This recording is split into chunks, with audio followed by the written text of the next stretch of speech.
आणि आता बातम्यांचा वेगवान आढावा घेऊया 100 हेडलाईन्स मधून। आपण मराठी बोलत नाही, हिम्मत असेल तर महाराष्ट्रातून काढून दाखवा। भोजपुरी अभिनेते आणि भाजपचे माजी खासदार निरहुआ यांचं वादग्रस्त वक्तव्य। तुम्ही गरिबांना का लक्ष्य करता? प्रत्यक्षात हिंदीला विरोध करणारे लोक हे फुटीरतेचं राजकारण करत असल्याचं भोजपुरी अभिनेते निरहुआ यांचं वक्तव्य। निरहुआ यांनी थेट दिलेल्या आव्हानामुळे पुन्हा एकदा चिघळण्याची शक्यता। जे जय गुजरात बोलतात ते काय बोलणार? शिंदे आता ढोकळा फाफडा जिलेबी खातात। संजय राऊतांची टीका, तर शिंदेंची दाढी ही शाहिस्तेखानाची दाढी, राऊतांचा टोला। विजयी मेळाव्यावरून आशिष शेलारांची ठाकरे बंधूंवर टीका।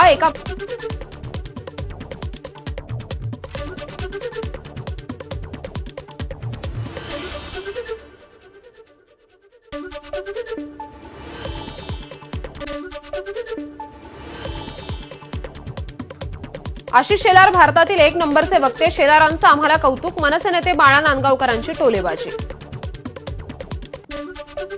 विजयी मेळाव्यानंतर मनसे नेते संदीप देशपांडेंचं टीकास्त्र, हे सत्तेसाठी मग हे काय? भाजप नेत्यांचा फोटो शेअर करत निशाणा।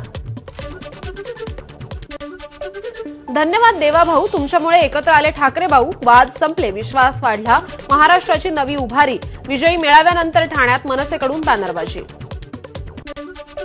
आजच दिवाळी, आजच दसरा, दादर सेना भवन परिसरात बॅनर। कालच्या विजयी मेळाव्यानंतर ठाकरे सेनेकडून बॅनरबाजी। बॅनरवरील राज ठाकरे आणि उद्धव ठाकरे यांचा एकत्रित फोटो। तमिळनाडूचे मुख्यमंत्री के स्टॅलिन यांच्याकडून ठाकरे बंधूंच्या एकीचं स्वागत। त्रिभाषा सूत्राच्या विरोधातील वादळ आता महाराष्ट्रापर्यंत पोहोचलंय। हिंदीच्या मुद्द्यावरून के स्टॅलिन यांची एक्सपोस्ट। ज्या राज्याची मातृभाषा आहे तिला महत्त्व मिळायला हवं। प्राथमिक शिक्षण राज्याच्या मातृभाषेतच व्हायला हवं। काँग्रेसचे ज्येष्ठ नेते दिग्विजय सिंग यांची त्रिभाषा सूत्रावरील भूमिका। अलिबागमधील आगीत जळालेले पीएनपी नाट्यगृह पुन्हा 3 वर्षांच्या प्रतीक्षेनंतर होणार सुरू। उद्या शरद पवारांच्या हस्ते या नाट्यगृहाच्या नूतनीकरणाचा शुभारंभ करण्यात येईल। 2,47,00,000 लाडक्या बहिणींना जून महिन्याचा हप्ता वितरणाला सुरुवात। मंत्री आदित्य तटकरेंची माहिती, तर लाडकी बहीण योजना कायमस्वरूपी सुरू करणार असल्याचं केलं स्पष्ट। राज्यातील अनेक भागांमध्ये अतिमुसळधार पावसाचा इशारा। ठाणे, पालघर, रायगड, रत्नागिरी आणि सिंधुदुर्ग या जिल्ह्यांना हाय अलर्ट देण्यात आलाय।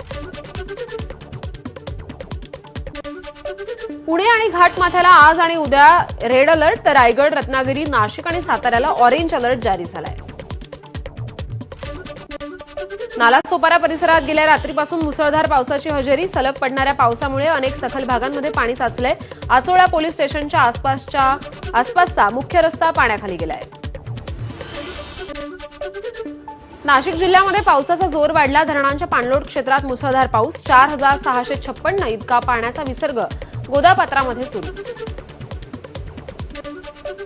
नाशिकमध्ये पावसाची संततधार सुरूच। दुतोंड्या मारुतीच्या कमरेपर्यंत पाणी पोहोचलं। गंगापूर धरणातून नदीपात्रात पाणी सोडल्यानं नदीच्या पाणी पातळीत वाढ झाली आहे।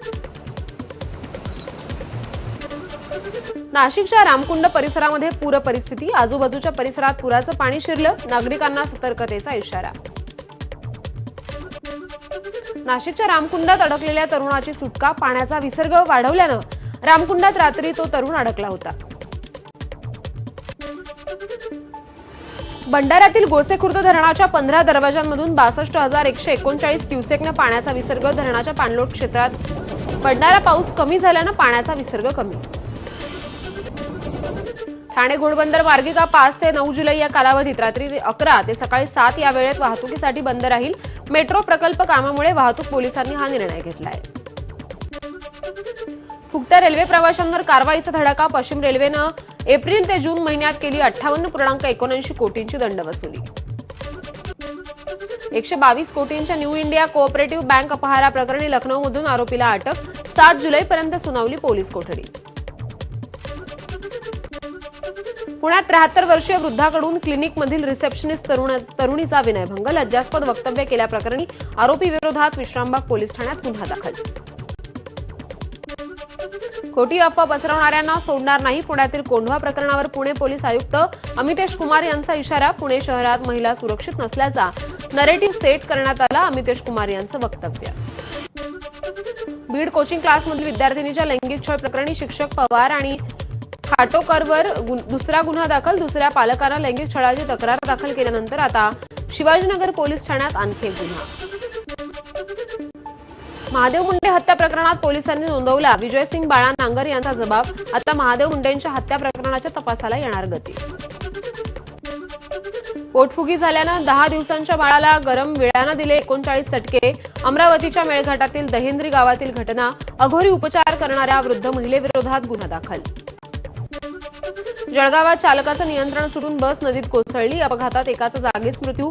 25 प्रवासी जखमी झाल्याची घटना. वर्ध्यात 20 किलो गांजा जप्त तर 5 लाखांचा मुद्देमाल जप्त. गांजाची तस्करी करणाऱ्यांवर गुन्हा दाखल. वर्ध्याच्या स्थानिक गुन्हे शाखेची कारवाई. वाशिममध्ये दुचाकी चोरणाऱ्या टोळीचा पर्दाफाश. चोरीच्या 7 दुचाक्या ताब्यात. वाशिमच्या गुन्हे शाखेने ही कारवाई केली आहे. 328 नागरिकांना परत मिळणार चोरी गेलेल्या वस्तू. मुंबई एमआयडीसी पोलिसांच्या पुढाकारातून तब्बल 1.67 कोटींचा मुद्देमाल परत केला जाणार. गुहागर तालुक्यातील पाटवन्हाळे सोसायटीत आढळला अजगर. एका गोडाऊनमध्ये खताच्या गोणीमध्ये लपून बसला होता.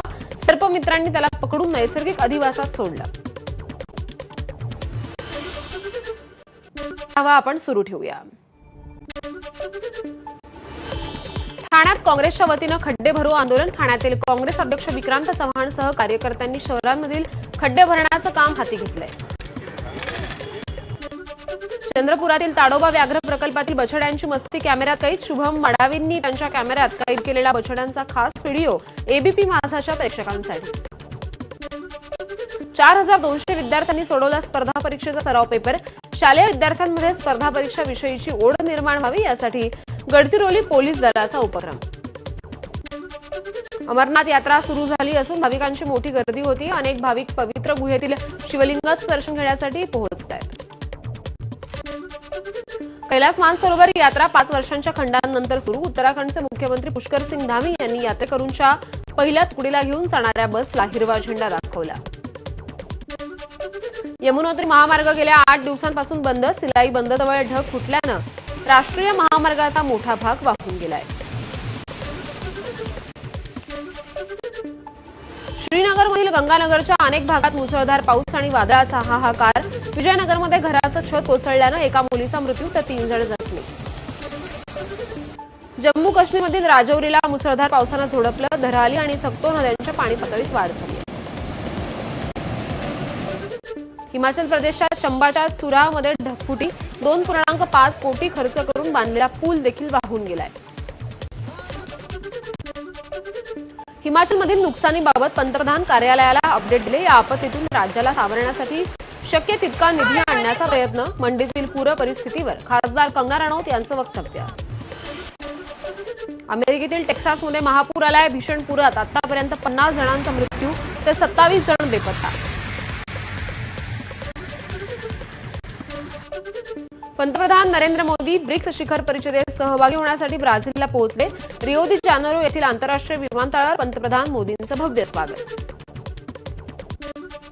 पंतप्रधान मोदी जुलैच्या शेवटच्या आठवड्यात युनायटेड किंगडमला भेट देऊ शकतात. पंतप्रधान मोदी या महिन्यात मालदीवला देखील भेट देण्याची शक्यता आहे. सूत्रांची माहिती. पंतप्रधान नरेंद्र मोदींकडून दलाई लामा यांना 90व्या वाढदिवसानिमित्त शुभेच्छा. दलाई लामा प्रेम, करुणा, संयम आणि नैतिक शक्तीचं प्रतीक. मोदींची एक पोस्ट.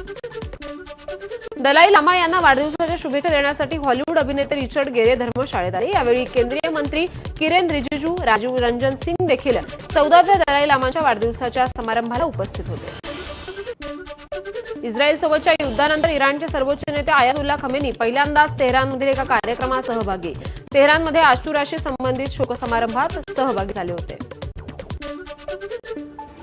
डोनाल्ड ट्रम्प यांच्या टॅरिफचा हातोडा आता 12 देशांवर पडणार आहे. ट्रेड संदर्भातील पत्रांवर ट्रम्प यांची स्वाक्षरी. टॅरिफ संदर्भात देण्यात आलेली डेडलाईन संपण्यापूर्वीच संबंधित देशांना नोटीस. पीएनबी घोटाळ्यातील प्रमुख आरोपी नीरव मोदीचा भाऊ नेहल मोदी याला अमेरिकेत अटक. 13,000हून अधिक कोटींच्या पीएनबी घोटाळा प्रकरणी अटक झाली आहे. सैफ अली खान कुटुंबियांच्या 15,000 कोटींच्या मालमत्तेच्या वादावर मध्य प्रदेश उच्च न्यायालयाचा निकाल.